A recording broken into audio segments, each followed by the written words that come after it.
Deputy CM बोले शिमला में 5 साल में तैयार होगा दुनिया का सेकंड लार्जेस्ट रोपवे।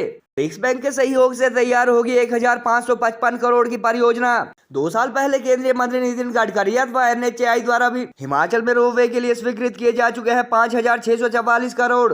केंद्रीय मंत्री द्वारा गत अगस्त माह में कुल्लू विजिट के दौरान की गई थी 250 करोड़ के बिजली महादेव रोपवे का निर्माण कार्य जल्द शुरू करने की घोषणा। सिरमौर के चूड़धार सहित NHAI द्वारा स्वीकृत दर्जन भर रोपवे अब तक कागजों तक ही सीमित। 13.5 किलोमीटर के करीब होगी शिमला रोपवे की लंबाई। परियोजना सिरे चढ़ने पर टूरिज्म डेवलपमेंट के साथ साथ ट्रैफिक जाम की समस्या से भी मिलेगी निजात।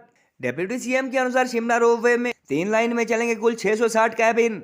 परिवहन विभाग देख रहे हिमाचल के डेप्यूटी सीएम मुकेश अग्निहोत्री ने कहा कि राजधानी शिमला में करीब 1555 करोड़ की लागत से बनने वाला 13.5 किलोमीटर लंबा रज्जू मार्ग दुनिया का सेकंड लार्जेस्ट रोपवे होगा।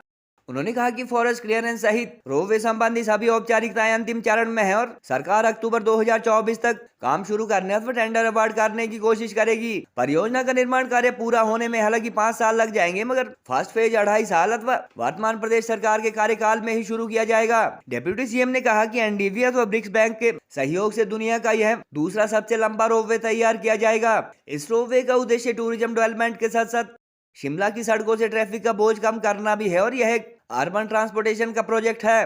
गौरतलब है कि 2 साल पहले केंद्रीय परिवहन मंत्री व NHAI द्वारा भी हिमाचल के 13 रोपवे के लिए 5644 करोड़ स्वीकृत किए जाने संबंधी जानकारी दी गई थी, मगर अब तक शिमला, कुल्लू, सिरमौर, मंडी व कांगड़ा जिला संबंधी इनमें से अधिकतर परियोजनाएं कागजों तक ही सीमित है। गत 1 अगस्त को कुल्लू के बाढ़ प्रभावित क्षेत्रों का विजिट करने पहुंचे केंद्रीय परिवहन मंत्री द्वारा सीएम व पूर्व मुख्यमंत्री के आग्रह पर करीब 250 करोड़ की लागत से बनने वाले बिजली महादेव रज्जू मार्ग का निर्माण कार्य जल्द शुरू करवाए जाने की भी बात कही थी। जानकारी के अनुसार इस परियोजना के लिए हालांकि केंद्र सरकार द्वारा बजट भी उपलब्ध करवाया जा चुका है, मगर देव समाज से जुड़े स्थानीय लोग धार्मिक आस्थाओं के चलते इस परियोजना का विरोध कर रहे हैं और इस रज्जू मार्ग को जल्द तैयार करवाने के लिए प्रयासरत स्थानीय कांग्रेस विधायक CPS सुंदर सिंह के साथ इस मुद्दे पर देव समाज अथवा स्थानीय लोगों का टकराव भी बढ़ता जा रहा है। बहरहाल एक तरफ जहां केंद्रीय मंत्री नितिन गडकरी के रोपवे भी पिछले 2 साल से सिरे नहीं चढ़ पाए हैं, वहीं परिवहन विभाग देख रहे हिमाचल के उप मुख्यमंत्री का दुनिया का दूसरा सबसे लंबा रोपवे कब तक सिरे चढ़ेगा, इस बात को लेकर लोगों में चर्चा है। सोशल मीडिया पर चर्चा इस बात को लेकर भी है कि आर्थिक बदहाली का हवाला देकर फर्स्ट कैबिनेट में महिलाओं को 1500 रुपए पेंशन व 1 लाख सरकारी या नौकरी देने की गारंटी पूरी न कर पाने वाली सुखू सरकार 1555 करोड़ का रोपवे व 619 करोड़ का कांगड़ा चिड़ियाघर कंगाली के दौर में तय अवधि में तैयार कर पाएगी, यह आने वाला वक्त ही बताएगा। सेकेंड लार्जेस्ट प्रोजेक्ट है रोपवे, शिमला रोपवे प्रोजेक्ट। अब हमारा लगभग हम उसकी शुरुआत करने जा रहे हैं और लॉन्चिंग पैड पे हम पहुंच गए हैं कि उसको आगे कैसे हमने लेके जाना है। तो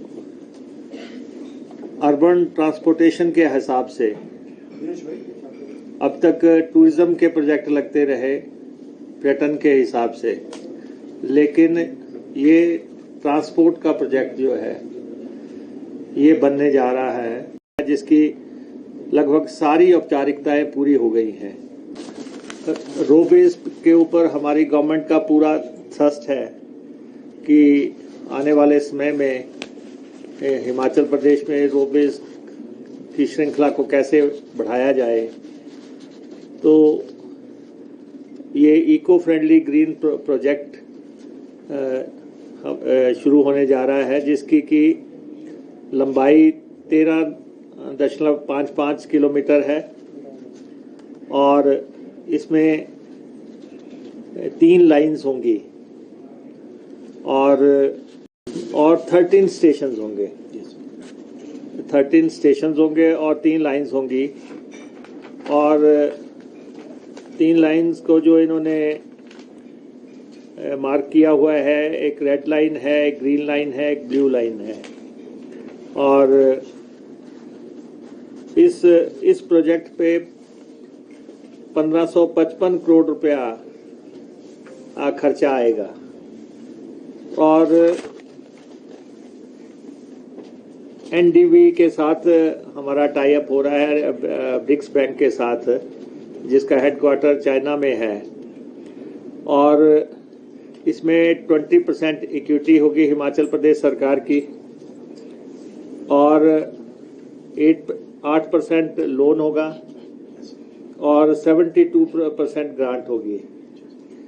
इस पैटर्न पे ये प्रोजेक्ट बनेगा और इसकी डीपीआर बन के तैयार हो गई है, कंसल्टेंट हायर हो चुके हैं।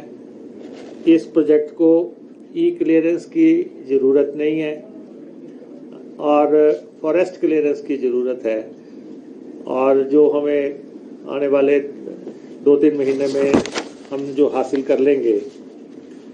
और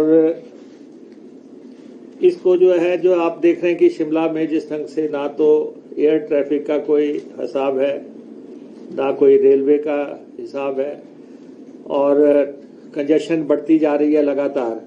और ख़ास तौर पे आप चंडीगढ़ से तारा देवी पहुंच जाते हैं, लेकिन तारा देवी से शिमला जो अंदर चलना है वो उसमें उतना ही समय लग रहा है जितना आप लॉन्ग रूट से जाके आते हैं। तो इसके चलते इस प्रोजेक्ट को फ्रेम किया गया है और ये 40 साल की आने वाली ट्रैफिक को मद्देनजर रखते हुए प्रोजेक्ट बनाया जा रहा है।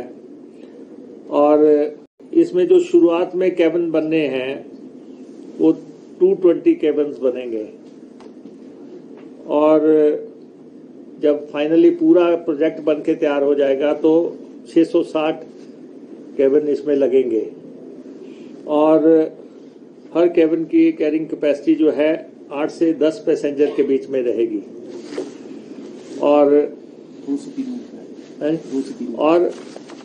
2 से 3 मिनट की सर्विस होगी यहाँ पे। जैसे अभी 15 दिन पहले ही जो सीआरएफ का यूटिलाइजेशन था उसके शायद 130 करोड़ रुपए हमने 10-12 दिन में सरकार को दिए हैं।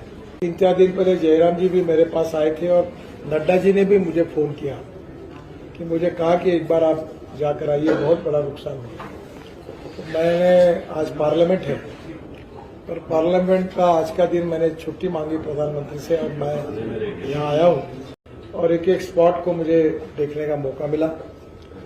एक बात जरूर है, इसका परमानेंट उपाय यानी टनल्स बनाना, यही बहुत बड़ा इसका उपाय है। पर टनल बनाने के लिए पैसा बहुत लगता है और मैं आपको बताना चाहता हूं कि हमारी सरकार आने के बाद हम करीब 12,500 करोड़ रुपए खर्चा करके 68 टनल हमने प्रपोज किए हिमाचल प्रदेश में। उसमें 11 टनल 15 किलोमीटर लेंथ की, जिसकी 2,000 करोड़ रुपए कीमत है, वो हमने पूरी की है। बिजली महादेव में 250 करोड़ की एक रोपवे बना रहे हैं और मैं 15 अगस्त के पहले उसको अवार्ड हो जाएगी और उसका भी काम शुरू हो जाएगा। और निश्चित रूप से ये भी एक महत्वपूर्ण बात थी।